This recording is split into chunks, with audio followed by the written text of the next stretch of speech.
Perlawananku kepada ibu mertua dan adik ipar.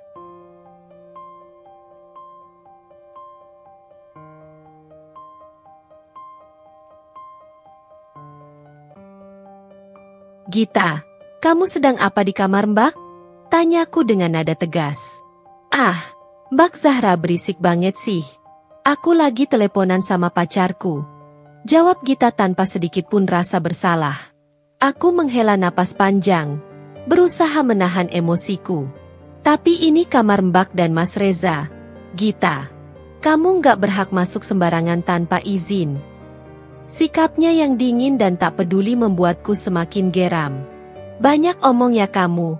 Mbak, ini kan rumah kakakku. Jangan mentang-mentang kamu istrinya, bisa seenaknya ngatur aku. Balas Gita dengan berani. Pagi itu, aku memasuki kamar, terkejut melihat Gita sedang duduk di tempat tidurku, memegang ponselnya dengan sikap acuh tak acuh.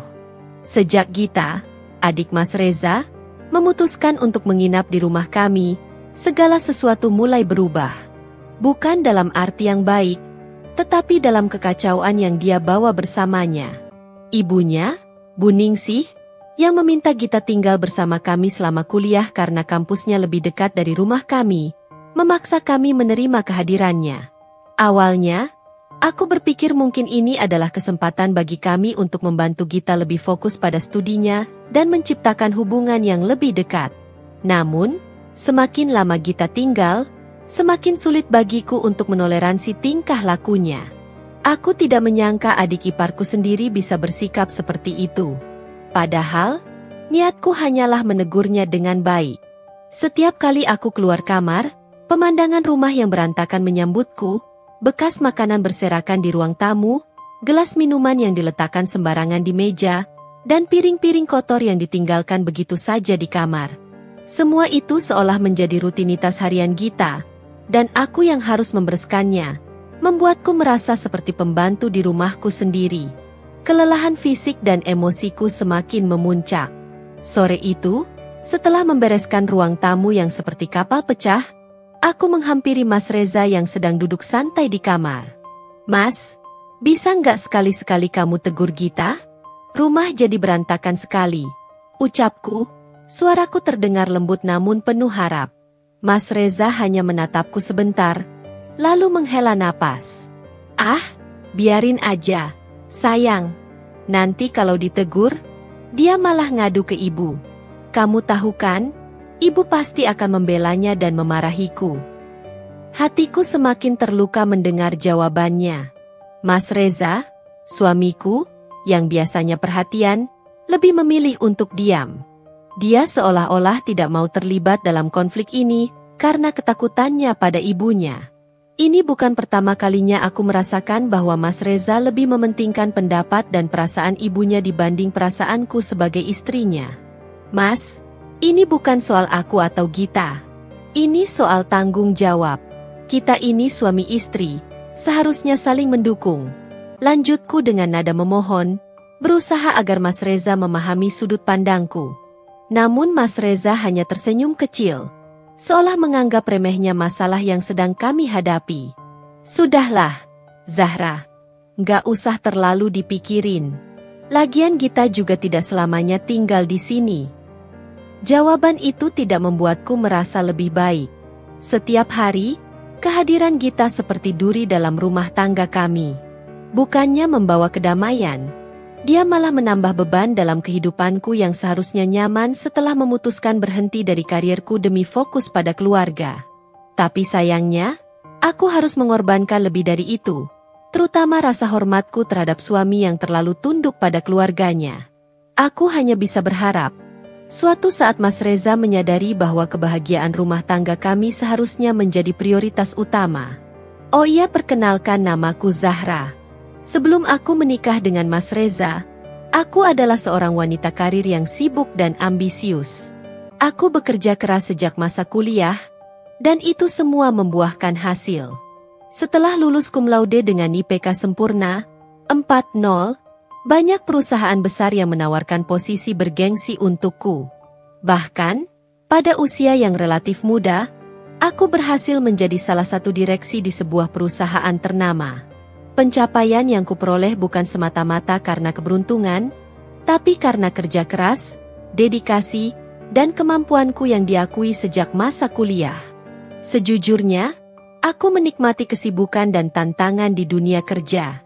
Setiap hari, ada masalah yang harus dipecahkan, target yang harus dicapai, dan tim yang harus kuarahkan.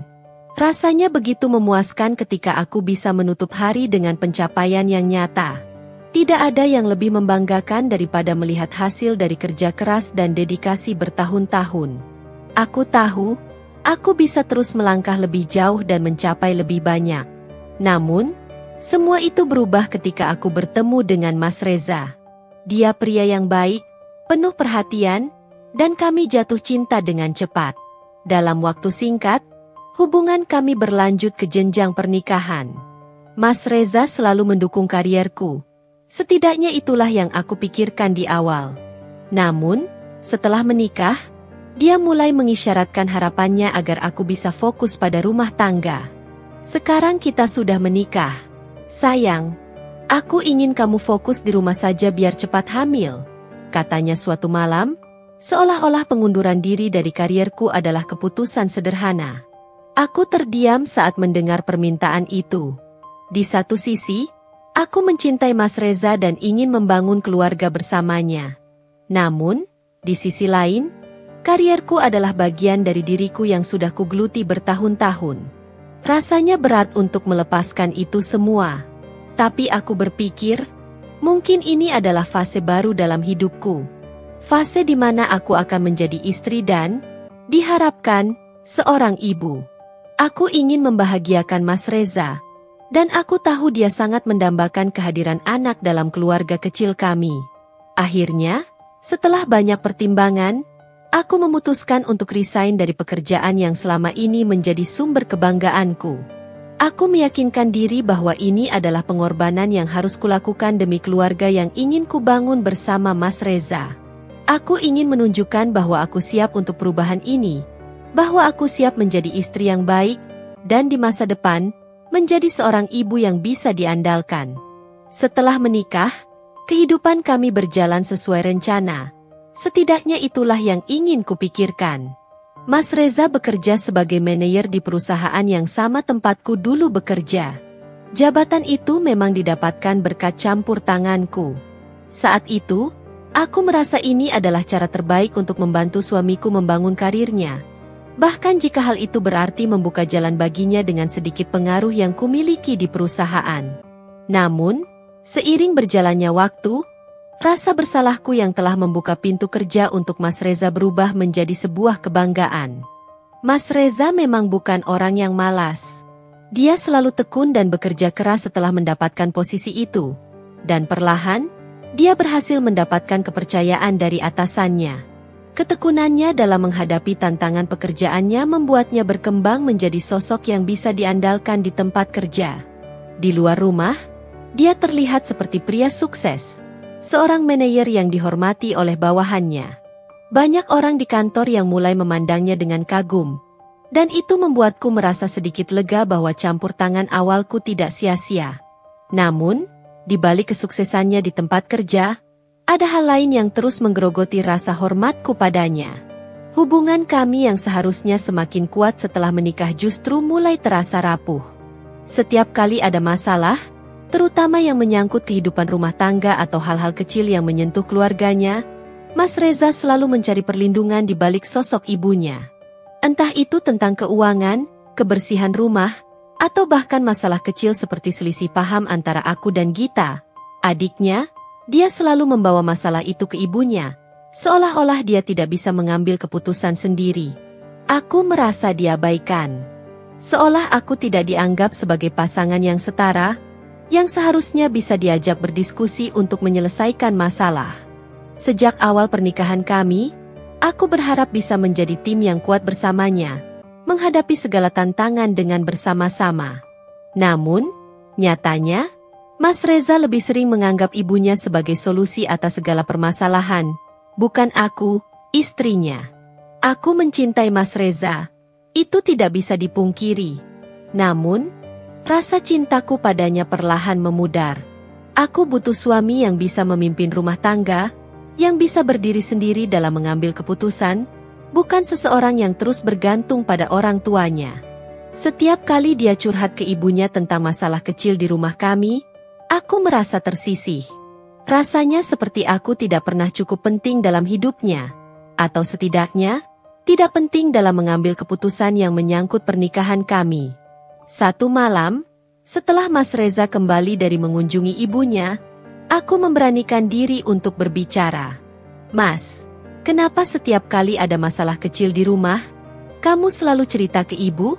Bukankah seharusnya kita yang menyelesaikannya bersama? Mas Reza menatapku sejenak sebelum mengalihkan pandangannya. Ya, aku cuma ingin minta saran. Ibu kan lebih berpengalaman dalam hal-hal seperti ini. Tapi aku ini istrimu, Mas, jawabku pelan, menahan kekecewaan.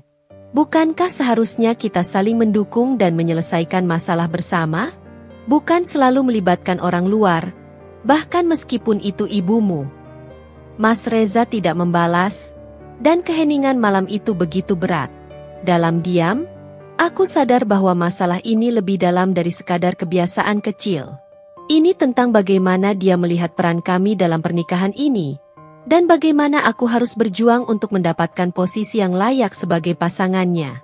Sejujurnya, sejak hari pertama menikah dengan Mas Reza, aku sudah merasakan ketidaksukaan terhadap keluarganya, terutama ibu mertuaku, Bu Ningsih. Dia adalah sosok yang rewel, selalu merasa tahu segalanya, tak mau kalah dan selalu mengkritik segala sesuatu. Mulai dari cara aku berpakaian hingga cara aku mengurus rumah tangga. Setiap kali kami bertemu, ada saja komentar pedas yang keluar dari mulutnya, seolah aku tak pernah cukup baik untuk anaknya. Sikap Bu Ningsih yang cerewet dan selalu ikut campur itulah yang akhirnya membuatku mengambil keputusan besar.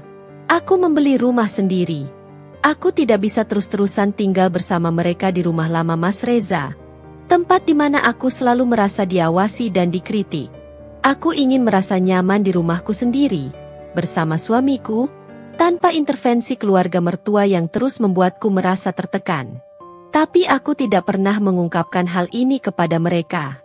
Bu Ningsih dan Gita tidak pernah tahu bahwa rumah yang kami tinggali sekarang sebenarnya aku yang beli. Mereka selalu berpikir bahwa itu adalah hasil kerja keras Mas Reza. Aku sengaja menyembunyikan hal ini, karena ada kesepakatan sebelum aku dan Mas Reza menikah. Kami berjanji bahwa aku akan menjaga rahasia tentang siapa diriku sebenarnya. Memang jika melihat aku dulu semua pria pasti berpikir ulang jika akan menikahiku. Karena aku seorang wanita karir yang cukup sukses, bahkan memiliki jabatan tinggi sebelum memutuskan berhenti bekerja. Itu juga yang membuat Mas Reza merasa tidak nyaman jika keluarganya tahu bahwa istrinya lebih sukses darinya. Dia takut akan pandangan keluarganya, terutama ibunya.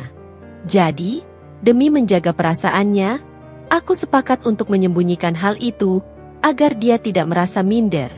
Kesepakatan itulah yang kemudian membuat keluarganya, terutama Bu Ningsih, memandang rendah diriku. Mereka menganggap aku tidak lebih dari istri biasa yang bergantung sepenuhnya pada suaminya. Bahkan, ketika rumah ini dibeli, mereka memuji Mas Reza setinggi langit, menganggap bahwa dia adalah pria yang bertanggung jawab dan sukses karena mampu memberikan rumah yang layak untuk istri dan keluarganya. Aku hanya diam, menahan diri agar tidak mengungkapkan kebenaran. Namun, kesabaranku mulai diuji ketika Gita memutuskan untuk tinggal di rumah kami selama kuliah. Gita, dengan segala kelancangan dan keangkuhannya, menganggap dirinya berhak atas segala yang ada di rumah ini. Dia mulai kurang ajar padaku, bahkan tanpa malu-malu menggunakan kosmetikku tanpa izin. Tidak hanya itu, dia juga sering meminta uang kepada Mas Reza seolah-olah dialah yang berkuasa di rumah ini. Dia memperlakukan Mas Reza seperti orang yang bisa memberinya segalanya. Sementara aku dianggap sebagai sosok yang hanya menumpang, tidak punya andil apapun. Gita seringkali memperlihatkan sikap yang meremehkanku. Dia berbicara seenaknya. Dan yang paling mengesalkan adalah caranya berbicara tentang rumah ini seolah-olah semua yang ada di dalamnya adalah hasil kerja keras Mas Reza. Mungkin karena Gita tumbuh di bawah pengaruh kuat ibunya, dia pun mewarisi pandangan bahwa aku hanyalah istri yang tak berguna. Di mata mereka, aku tidak lebih dari sosok yang harus berterima kasih karena telah menikah dengan pria seperti Mas Reza, yang sukses dan mampu memberiku kehidupan yang layak. Namun, aku tetap memilih diam. Aku ingin melihat sampai sejauh mana mereka akan menunjukkan sifat asli mereka. Apakah mereka akan terus menganggap rendah diriku? Atau apakah mereka akan mulai melihatku dengan cara yang berbeda jika tahu siapa aku sebenarnya? Aku tetap membiarkan semuanya berjalan seperti ini, meskipun di dalam hati, ada perasaan marah dan kecewa yang terus menumpuk.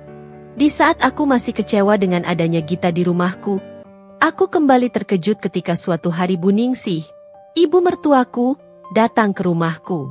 Katanya, dia merasa kesepian tinggal sendiri. Jadi dia ingin menginap di rumahku untuk sementara waktu sambil menemani Gita. Mas Reza, tanpa ragu, langsung menerima permintaan ibunya dengan hati terbuka, seperti biasa. Namun, kehadiran Bu Ningsih di rumah ini justru membawa masalah baru. Alih-alih merasa nyaman sebagai tamu, dia mulai berperilaku seolah-olah rumah ini adalah miliknya. Sifat cerewet ibu mertua kembali muncul di rumahku. Mas Reza, meski aku tahu dia malu karena menyadari bahwa akulah yang berjuang untuk rumah ini, tetap diam. Dia begitu takut dan patuh pada ibunya, tidak berani mengambil sikap untuk membelaku. Rasa takutnya itu benar-benar sudah tak masuk akal bagiku, dan aku pun mulai merasa semakin tertekan. Setiap hari, setelah Mas Reza pergi bekerja, aku seperti dijadikan pelayan oleh mereka.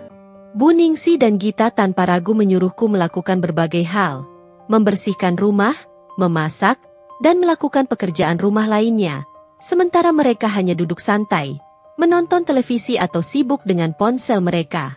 Saat aku merasa lelah, bukannya diberi waktu untuk istirahat, aku malah disuruh memijat badan Bu Ningsih. Aku mulai merasa seperti budak di rumahku sendiri. Pada suatu pagi, kesabaranku benar-benar diuji. Saat aku masuk ke kamar, aku mendapati Gita sedang membuka laci lemariku dan mengambil uang tabunganku dengan seenaknya. Tanpa bisa menahan emosi, aku langsung membentaknya. "Gita, apa-apaan kamu masuk ke kamar Mbak dan mengambil uang Mbak tanpa izin?" seruku dengan marah. Namun, bukannya merasa bersalah, Gita malah melawan dengan wajah penuh arogansi. "Ini uang Kak Reza, bukan uangmu. Jadi aku bebas mau pakai atau tidak," jawabnya dengan lantang. Aku terdiam sejenak, tak percaya dengan kelancangannya. Hatiku terasa semakin panas. Bagaimana mungkin dia berpikir bahwa semua yang ada di rumah ini adalah milik kakaknya? Padahal dia tak tahu apa-apa tentang siapa yang sebenarnya berjuang untuk semuanya. Tiba-tiba, Bu Ningsih yang mendengar pertengkaran kami, ikut campur. Dia datang dengan wajah marah, langsung menarik kerudungku dengan keras hingga hampir mencekik leherku. Sambil menarik kerudungku, dia memaki-maki tanpa henti. "Kamu ini memang istri tidak tahu diri. Berani-beraninya kamu memarahi anakku. Dasar perempuan tidak berguna," caci Bu Ningsih dengan penuh kemarahan. Aku hampir tak bisa bernapas. Tubuhku terasa lemas. Sementara Bu Ningsih terus menarik kerudungku. Air mataku menetes, tapi aku berusaha menahannya. Di dalam hati, aku merasa begitu sakit. Bukan hanya karena fisikku tersakiti, tetapi juga karena penghinaan ini seolah mengguncang harga diriku sebagai istri dan wanita. Tidak pernah sekalipun aku menyangka akan diperlakukan sekejam ini di rumah yang seharusnya menjadi tempatku berlindung. Bu Ningsih terus melontarkan kata-kata kasar, seolah semua kemarahan dan kebenciannya selama ini tercurahkan padaku dalam satu ledakan emosi. Di sisi lain, Gita hanya menonton dengan senyum sinis di wajahnya, seolah dia merasa menang karena berhasil mengaduk-aduk emosi ibunya untuk menyerangku. Hari itu, aku merasa benar-benar tak berdaya. Mas Reza tidak ada di rumah untuk menyaksikan perlakuan kejam keluarganya terhadapku. Meski aku tahu, pada akhirnya, Mas Reza juga tidak akan membela aku di hadapan ibunya. Keterikatannya pada keluarganya begitu kuat, Dan aku tahu aku tak akan pernah bisa mengubah itu. Dan benar saja apa yang menjadi firasatku tadi pagi terjadi. Saat aku mencoba mengadu ke Mas Reza malam hari setelah dia pulang kerja, aku menatapnya dengan harapan dia akan berdiri di pihakku, setidaknya untuk sekali saja. Namun, raut wajahnya memperlihatkan ketakutan yang tak bisa disembunyikan. Di saat kami semua berkumpul di ruang tamu, aku, Mas Reza, Gita, dan Bu Ningsih, Mas Reza mencoba memulai obrolannya. Namun beberapa kata keluar dari mulut Mas Reza, ibunya sudah mulai marah. Alih-alih menenangkan situasi, Mas Reza malah diam ketika ibunya mulai mencaci maki aku lagi, menumpahkan segala kemarahannya seolah-olah aku adalah sumber segala masalah di rumah ini. Gita hanya duduk diam di sudut, menikmati drama yang seolah sudah ia duga akan terjadi. Mas Reza terus terdiam, tidak berani menegur ibunya. Hatiku hancur, tapi aku tetap menahan diri. Meski caci maki Bu Ningsih begitu menusuk hati, aku berusaha tetap tenang. Ada sesuatu dalam diriku yang masih belum siap untuk membuka semuanya. Belum siap untuk menunjukkan siapa aku sebenarnya. Aku tahu, jika aku membuka mulut tentang siapa yang sebenarnya berjuang untuk rumah ini, semuanya akan berubah. Namun, aku ingin mereka mengerti tanpa harus menjelaskan siapa aku. Aku ingin mereka tahu dengan sendirinya. Walaupun mungkin itu mustahil. Keesokan harinya, hal yang lebih mengejutkan terjadi. Hari itu adalah hari libur Mas Reza, dan aku memutuskan untuk meminta waktu sejenak untuk menghirup udara segar, jauh dari kekacauan rumah ini. Aku ingin kami berjalan-jalan berdua, berharap itu bisa mengurangi rasa stres yang sudah menumpuk di dadaku. Mas Reza, yang merasa bersalah karena tidak bisa membelaku semalam, setuju untuk pergi bersamaku. Aku sempat merasa lega, berpikir mungkin ini adalah awal dari perubahan kecil yang aku harapkan. Kami sudah siap untuk pergi, semua persiapan sudah selesai, dan kami sudah di depan pintu.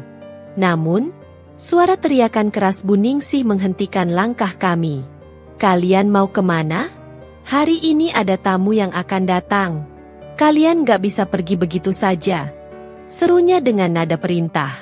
Aku merasa ada dorongan dalam diriku untuk melawan.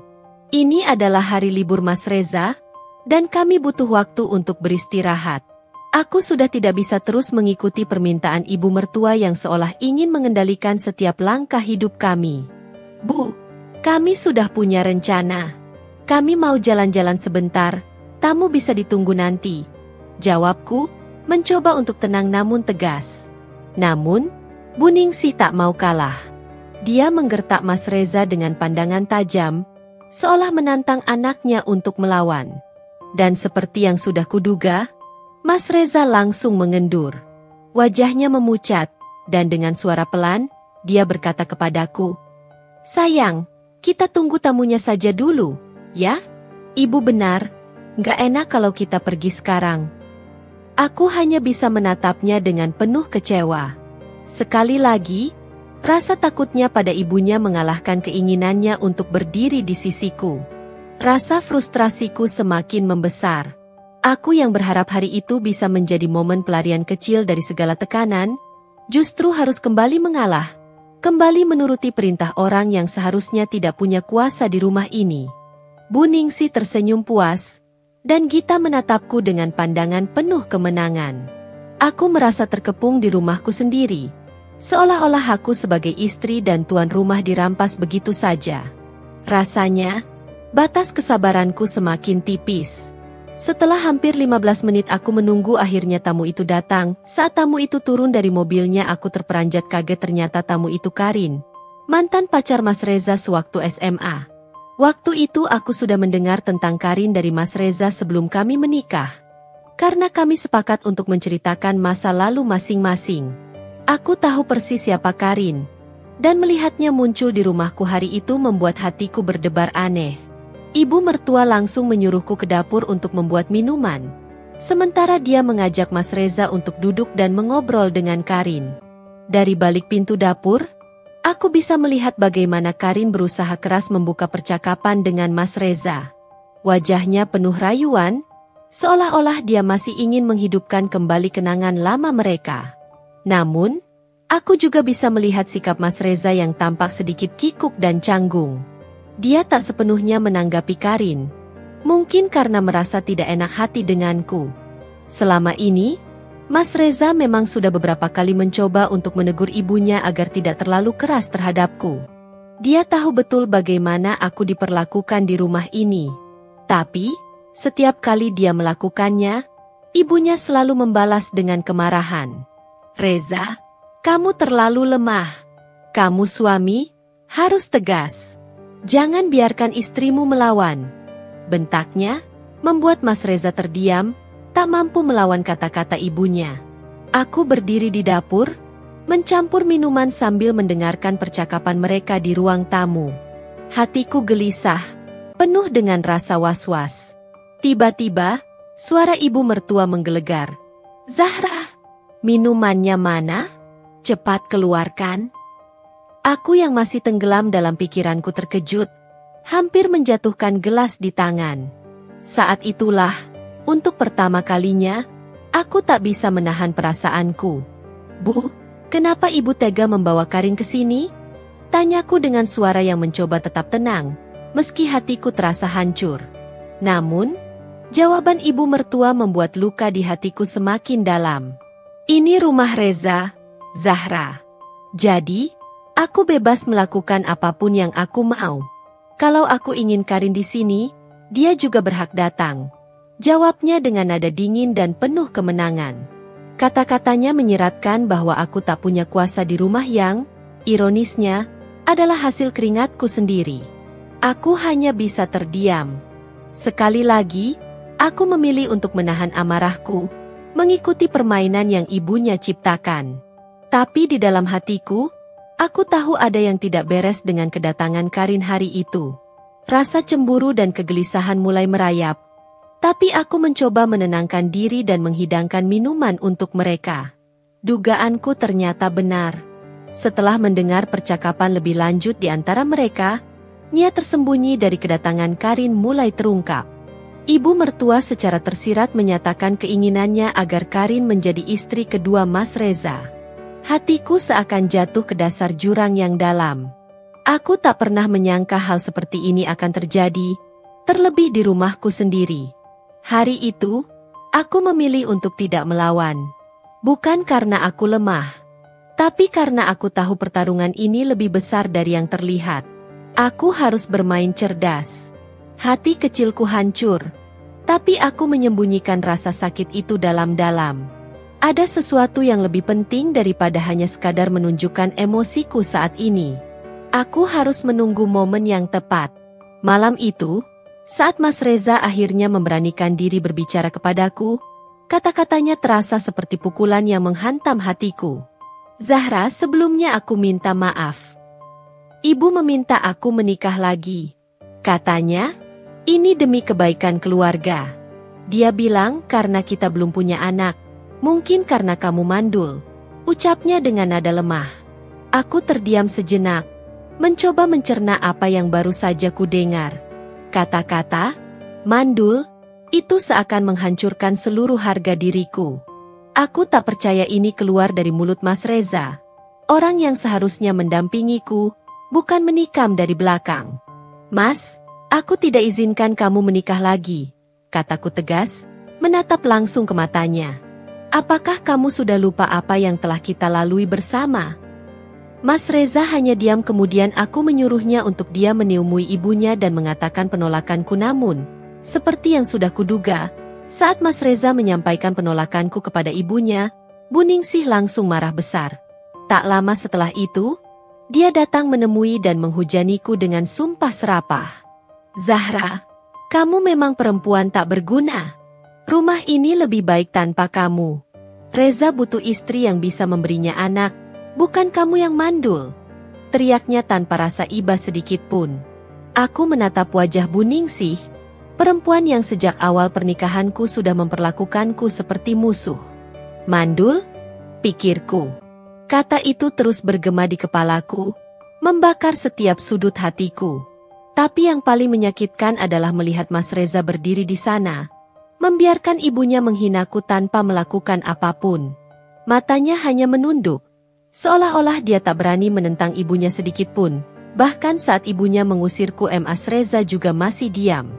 Saat itu aku tahu, aku sudah tidak lagi memiliki tempat di rumah yang kucintai ini. Dengan hati hancur, aku berjalan ke arah pintu, siap meninggalkan semua yang pernah menjadi bagian dari hidupku. Ketika aku mencapai pintu keluar, Bu Ningsih menyentuh puncak rasa sakitku. Kamu beban di rumah ini, Zahra. Berbeda dengan Karin, dia orang kaya, selevel dengan Reza. Mereka cocok, bukan seperti kamu. Kata-katanya terasa seperti racun. Air mata menggenang di mataku, tapi aku menolak untuk membiarkannya jatuh. Aku tidak ingin mereka melihatku lemah. Aku tahu ini belum berakhir. Rasa sakit ini bukan akhir dari segalanya. Beberapa hari kemudian, kabar itu sampai padaku. Mas Reza dan Karin menikah siri. Hatiku hancur mendengarnya. Ternyata, suamiku benar-benar tak punya daya di depan ibunya. Tak punya keberanian untuk mempertahankan pernikahan kami. Aku dibuang begitu saja. Seolah tak pernah ada artinya di kehidupannya. Namun, mereka belum tahu bahwa penderitaan yang mereka berikan padaku hanya akan menjadi bahan bakar bagi rencana balas dendamku. Aku takkan membiarkan mereka bersenang-senang di atas luka yang mereka ciptakan. Aku akan membuat mereka merasakan sakit yang lebih dari apa yang aku rasakan sekarang. Mereka pikir aku lemah? Tunggu saja. Karma akan datang, dan saat itu tiba, mereka akan menyesal telah mengkhianatiku. Bu, apa kita nggak keterlaluan memperlakukan Zahra seperti itu? Tanya Mas Reza dengan suara berat. Ada nada ragu dalam suaranya, seolah perasaan bersalah yang sudah lama ia pendam mulai keluar ke permukaan. Ibunya, Bu Ningsih, hanya mendengus sambil melipat tangannya di dada. Reza, kamu nggak usah mikirin wanita itu, bisa nggak? Katanya dengan nada sinis, seakan tak peduli sama sekali. Lagi pula, apa sih yang kurang dari kamu sekarang? Kamu udah jadi manajer, punya rumah sendiri, dan yang paling penting, istri barumu, Karin, orang kaya. Kamu harusnya bersyukur, bukan malah takut Zahra akan balas dendam. Tapi Mas Reza tidak merasa aman seperti yang diucapkan ibunya. Hatinya gelisah. Meskipun kini dia berada dalam posisi yang terlihat nyaman, dia tahu di dalam hati bahwa semua ini sebenarnya adalah hasil dari campur tanganku. Tanpa aku, dia tidak akan menjadi manajer. Rumah yang kini mereka tinggali, yang disangka Karin dan keluarganya sebagai rumah milik Reza, sebenarnya adalah buah kerja keras aku yang selama ini aku sembunyikan kebenarannya. Reza Senidri memang tahu kebenaran ini, dan semakin hari, semakin sulit baginya untuk berpura-pura. Malam itu, di rumah yang sekarang ditempati oleh Mas Reza dan Karin serta ibu mertuaku dan Gita, suasana terasa tegang meski tak ada perdebatan terbuka. Mas Reza tampak gelisah, duduk di sofa dengan tangan tergenggam erat, pikirannya dipenuhi oleh bayang-bayangku. Bayangan itu tak mau hilang meski Bu Ningsih berusaha menenangkannya. Aku takut, Bu. Mas Reza akhirnya mengaku. Aku takut Zahra benar-benar membalas dendam. Dia bukan perempuan sembarangan. Dia cerdas, dan dia tahu setiap titik kelemahanku. Aku merasa semua ini bukan milikku, Bu. Semua yang kupunya sekarang bisa hilang kapan saja. Ibunya mendesah keras, tak sabar dengan ketakutan yang dianggapnya tidak berdasar itu. Reza, kamu harus kuat. Wanita seperti Zahra itu nggak ada apa-apanya dibanding Karin. Kamu sekarang punya istri yang sesuai kelasmu, dan kita nggak butuh lagi perempuan yang mandul dan nggak bisa ngasih cucu buat ibu. Bu Ningsih berkata dengan tegas, mencoba meyakinkan anaknya agar berhenti berpikiran aneh-aneh. Di sudut lain Reza menoleh ke arah Karin, yang duduk tidak jauh darinya, sibuk dengan ponselnya, seolah tak ada masalah dalam hidup mereka. Dia merasa semakin terjebak dalam skenario yang diciptakan oleh ibunya dan Karin. Mereka mungkin melihat Reza sebagai pria sukses, tetapi di balik semua itu, Reza tahu betul bahwa tanpa aku, Reza bukanlah siapa-siapa. Sejak perceraianku dengan Mas Reza, aku memilih untuk tetap tenang dan tidak terburu-buru dalam mengambil tindakan. Meski rasa sakit dan penghinaan yang mereka timpakan kepadaku begitu besar, aku tahu bahwa balas dendam terbaik membutuhkan perencanaan yang matang. Aku tidak ingin sekadar melampiaskan kemarahan. Aku ingin memberikan mereka pembalasan yang lebih dari sekadar kata-kata. Aku ingin membuat mereka merasakan apa yang pernah aku rasakan, rasa sakit tepat di tempat yang paling sakit. Aku meninggalkan rumah itu tanpa memikirkan hal lain selain tujuan utamaku melawan balik mereka, dan beberapa hari kemudian, aku menyewa sebuah apartemen. Tempat ini tidak sebesar rumah yang dulu kubeli dengan jerih payahku, tetapi apartemen ini menjadi ruang di mana aku bisa menyusun kembali hidupku. Di sini aku merasakan kedamaian. Kedamaian sebelum badai balas dendamku yang akan segera datang melanda hidup Reza dan keluarganya tiba. Dengan hati-hati, aku mulai merangkai kembali jaringan yang dulu pernah kubangun. Aku menghubungi teman-teman lama yang bekerja di perusahaan dulu, perusahaan yang sama dengan tempat Mas Reza bekerja. Mereka adalah orang-orang yang masih setia padaku. Mereka adalah orang-orang yang tahu bahwa kesuksesan yang diraih oleh Reza tidak sepenuhnya hasil usahanya sendiri, melainkan karena bantuanku. Sore itu, aku memutuskan untuk menghubungi Reni, sahabat dekatku yang juga menjabat sebagai salah satu direksi di perusahaan tersebut. Reni adalah sosok yang selalu ada di sampingku, baik saat aku berada di puncak maupun saat aku terpuruk. "Zahra, apa kabar? Tumben kamu nelpon." Suara Reni di telepon terdengar hangat seperti biasa, namun aku bisa merasakan kekhawatirannya saat mengetahui kabar perceraian ini. "Aku baik, Ren. Tapi ada banyak yang harus kuceritakan padamu," jawabku dengan suara bergetar, namun aku menahannya agar tidak terkesan rapuh. Kami pun bertemu di sebuah kafe. Saat duduk berhadapan dengannya, perasaanku campur aduk.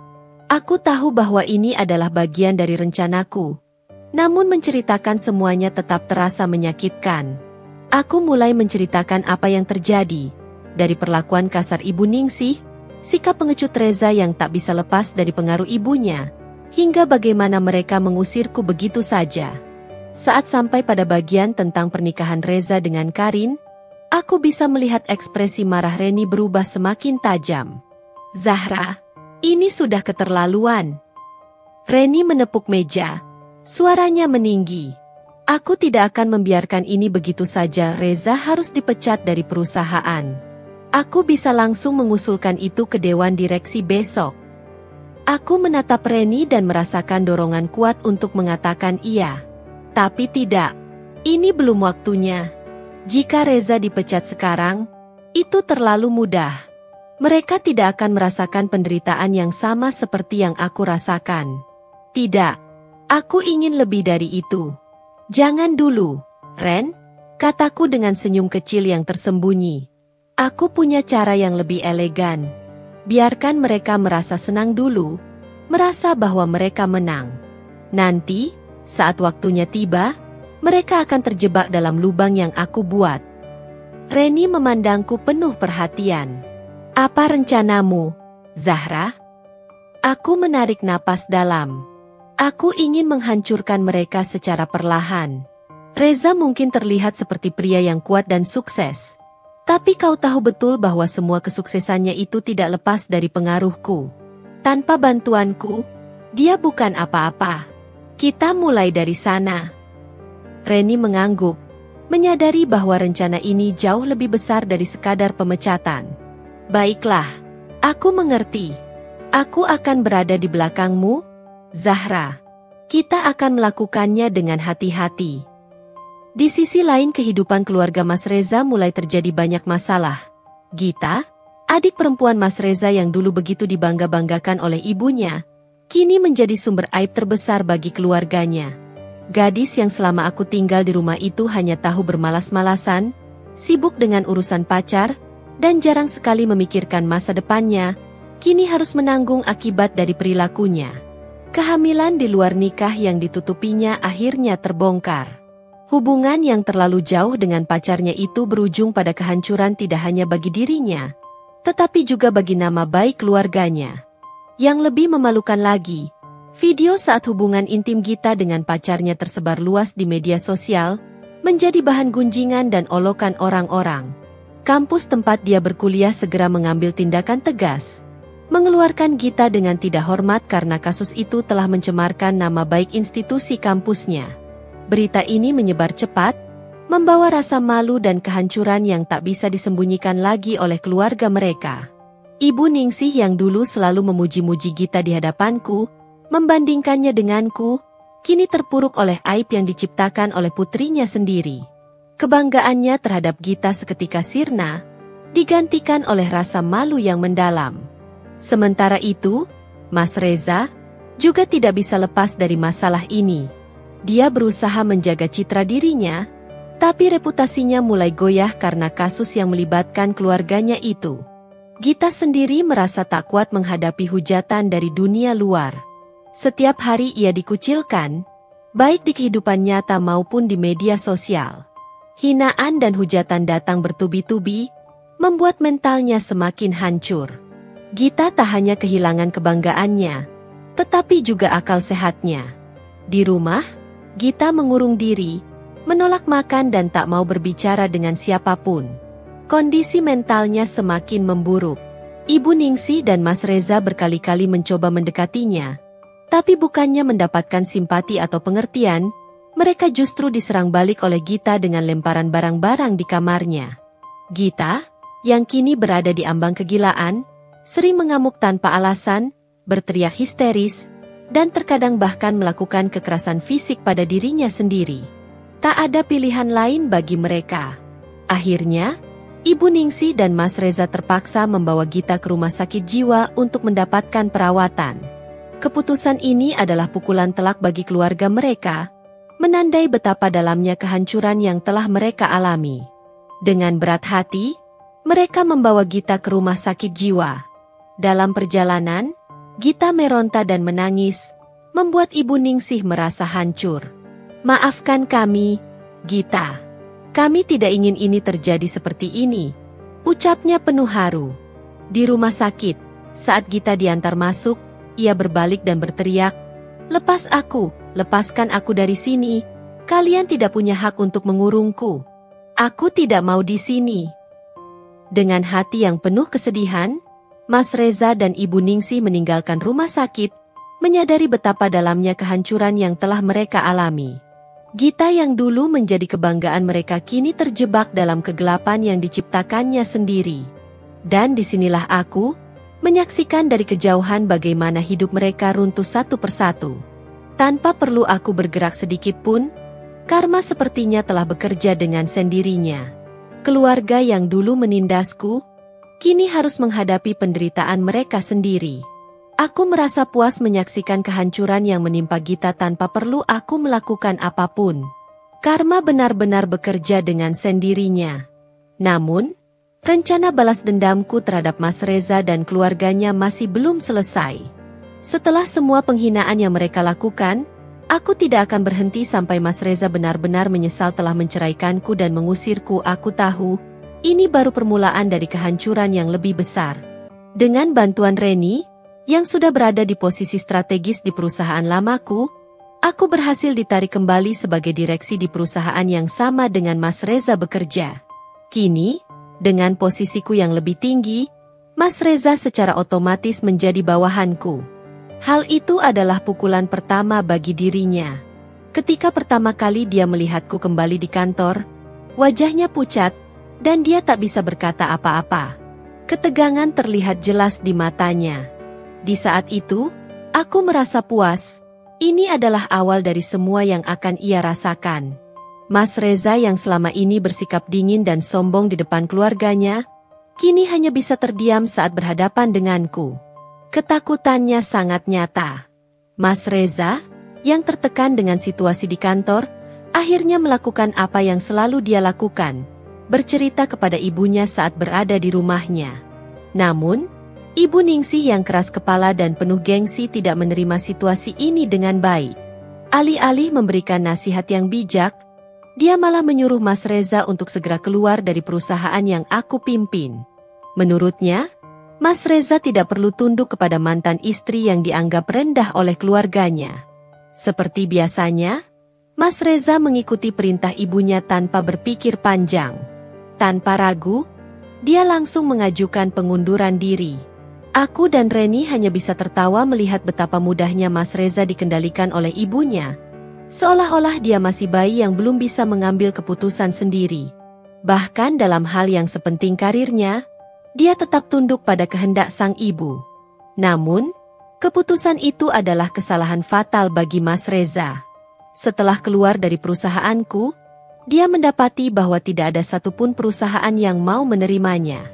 Mas Reza tidak pernah menyadari betapa prestisiusnya perusahaan yang aku pimpin dan bagaimana pengaruh perusahaanku di industri ini. Dengan rekomendasi dariku dan CEO perusahaanku, reputasi Mas Reza hancur di mata perusahaan lain. Dia kini menjadi orang yang tidak diinginkan, namanya menjadi daftar hitam di semua perusahaan. Ironi terbesar adalah ketika Mas Reza yang dulu begitu meremehkanku, sekarang harus merasakan akibat dari kesalahannya. Tanpa pekerjaan, tanpa dukungan, dia kini terjebak dalam hidup yang semakin sulit. Balas dendamku baru saja dimulai, dan aku tahu bahwa penderitaan yang akan dia rasakan tidak akan berakhir di sini. Kehidupan Mas Reza dan keluarganya kini benar-benar berbalik 180 derajat. Karin, yang dulu dipuja sebagai wanita kaya dan sukses, ternyata hanyalah seorang penipu.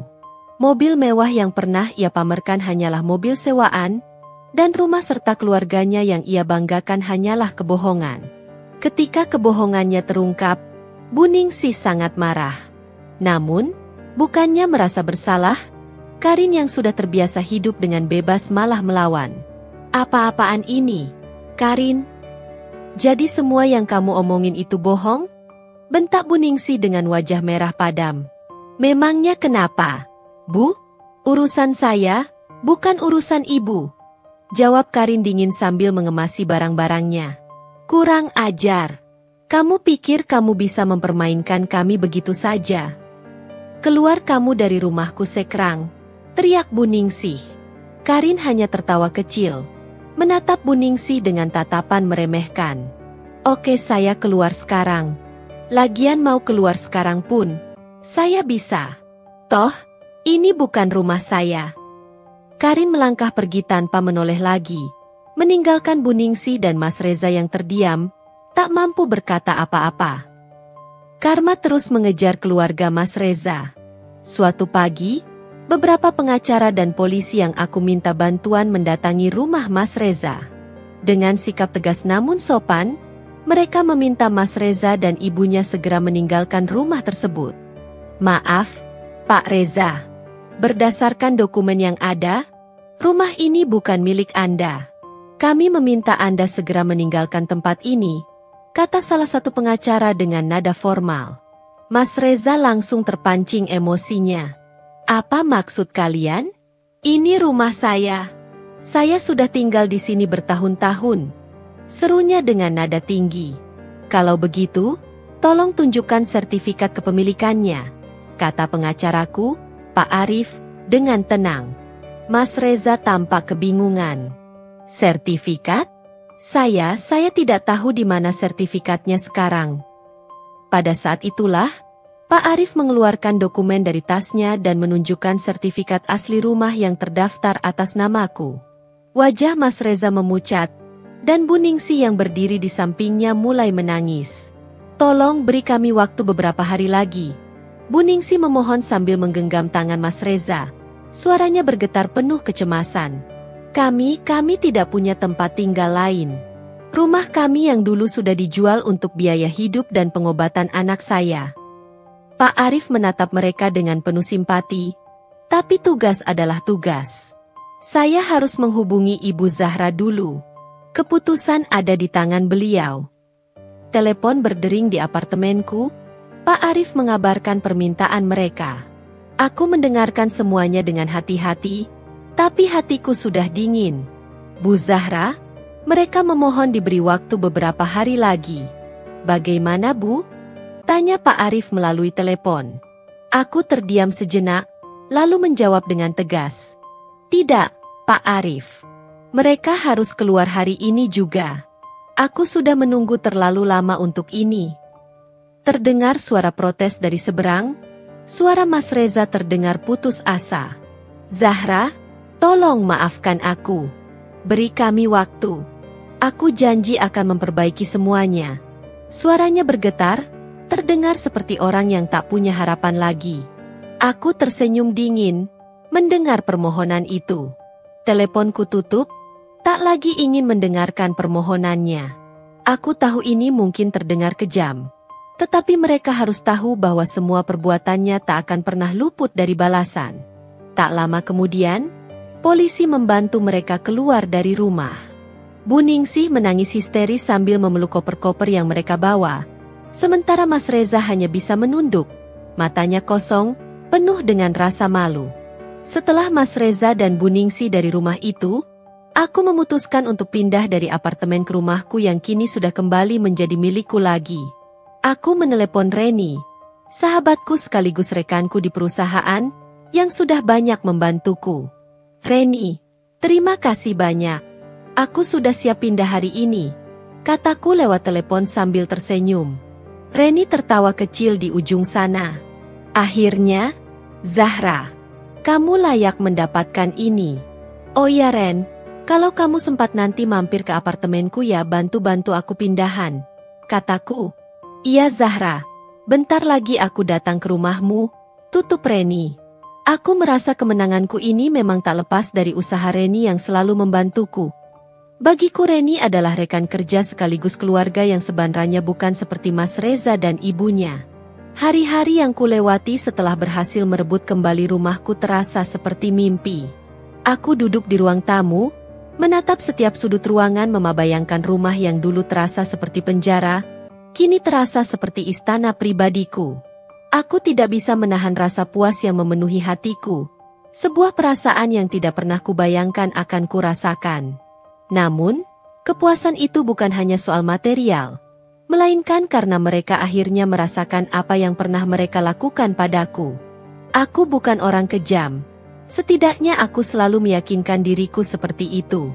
Tapi setiap kali mengingat bagaimana Bu Ningsih dan Mas Reza memperlakukanku, mengusirku dari rumah ini tanpa ampun, aku merasa berhak atas pembalasan ini. Semua ini bukan hanya soal balas dendam, melainkan pelajaran yang harus mereka terima. Pagi itu, setelah beberapa hari menikmati kembali rumahku, aku memutuskan untuk berangkat kerja lebih awal. Cuaca pagi begitu cerah, seolah menyambut hari baru yang penuh harapan. Dengan mengenakan setelan rapi dan hijab yang selalu menutup auratku, aku keluar dari pintu depan rumah dan menuju mobilku yang sudah menunggu di garasi. Namun, saat mobilku mulai melaju keluar dari gerbang, sesuatu yang tak terduga terjadi. Dua sosok berdiri di tengah jalan, menghalangi mobilku. Aku mengerutkan kening, mencoba memastikan siapa mereka dari balik kaca mobil. Sosok itu terlihat kotor, lusuh, dengan pakaian yang tak layak. Wajah mereka penuh dengan debu, rambut acak-acakan, dan pakaian mereka sudah terlihat kumal. Aku memicingkan mata, mencoba mengenali mereka. Dan saat aku sadar siapa mereka, jantungku berdegup lebih cepat. Mereka adalah Mas Reza dan Bu Ningsih, bekas suami dan ibu mertuaku yang dulu mengusirku dari rumah ini tanpa belas kasihan. Tapi kini, mereka berdiri di depanku, tak lebih dari bayangan masa lalu yang menyedihkan. Zahra, tolong, maafkan kami, teriak Mas Reza, suaranya serak dan penuh kepanikan. Mereka mendekati mobilku, tangan mereka mengetuk-ngetuk jendela dengan keras. Mas Reza terlihat putus asa. Wajahnya pucat dan matanya bengkak, seolah sudah berhari-hari tidak tidur. Sementara itu, Bu Ningsih, yang dulu begitu angkuh dan tidak pernah mau menunduk, kini menangis terseduh-seduh, matanya penuh air mata. Zah, tolong beri kami kesempatan. Suara Bu Ningsih hampir tak terdengar di antara isak tangisnya. Wanita yang dulu selalu merasa superior kini tampak rapuh dan hancur. Aku duduk membeku di dalam mobil, otakku berusaha memproses apa yang sedang terjadi. Mereka terlihat begitu menyedihkan. Pakaian mereka yang lusuh, wajah yang penuh kesedihan, dan suara yang meminta belas kasihan. Aku teringat saat mereka mengusirku dari rumah ini, tanpa memedulikan perasaanku. Tanpa menunggu lebih lama, Aku segera meraih ponselku dan menelepon satpam rumahku. Pak Burhan, tolong ke depan gerbang sekarang. Ada yang menghalangi mobil saya, kataku cepat. Beberapa menit kemudian, dua satpamku datang dan dengan segera mengamankan Mas Reza dan Bu Ningsih dari mobilku. Mereka memisahkan kedua orang itu dari pintu mobilku dengan tegas tapi tetap sopan. Zahra, kami mohon. Mas Reza kembali mencoba berbicara. Suaranya semakin memelas. Kami tidak punya tempat lain. Rumah ini satu-satunya harapan kami. Aku keluar dari mobil perlahan, berdiri beberapa meter dari mereka.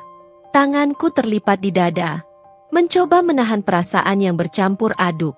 Sebagian dari diriku ingin tertawa, tapi sebagian lagi merasakan rasa iba yang aneh. Melihat mereka dalam kondisi ini, aku teringat bagaimana dulu aku yang berada di posisi mereka, tak berdaya, tersingkir tanpa ampun. Namun aku terkejut saat Mas Reza dan Bu Ningsih langsung berlari menghampiriku. Wajah mereka dipenuhi air mata dan penuh penyesalan. Dalam sekejap, mereka bersujud di kakiku, menciumi kaki-kakiku seakan ingin menebus semua kesalahan yang pernah mereka buat. Zahra, tolong maafkan kami. Bu Ningsih merintih. Suaranya penuh harap.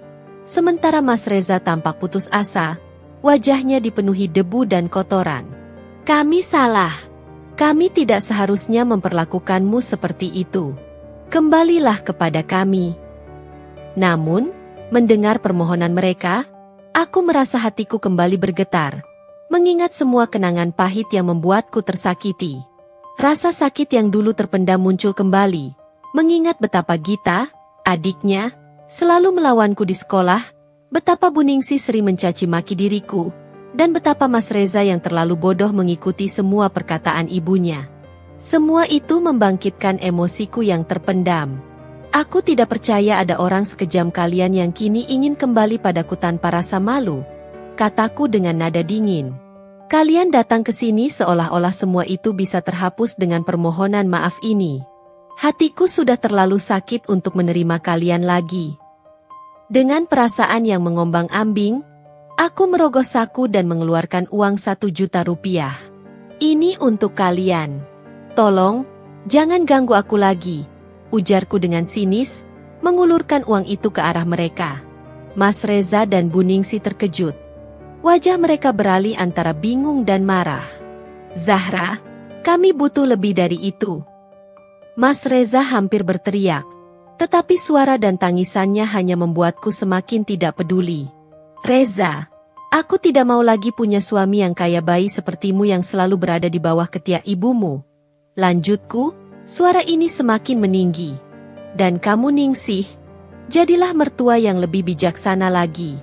Jangan anggap menantu yang tidak punya itu sebagai beban. Jadikanlah dia keluargamu. Tanpa menunggu jawaban dari mereka, aku kembali masuk ke dalam mobil.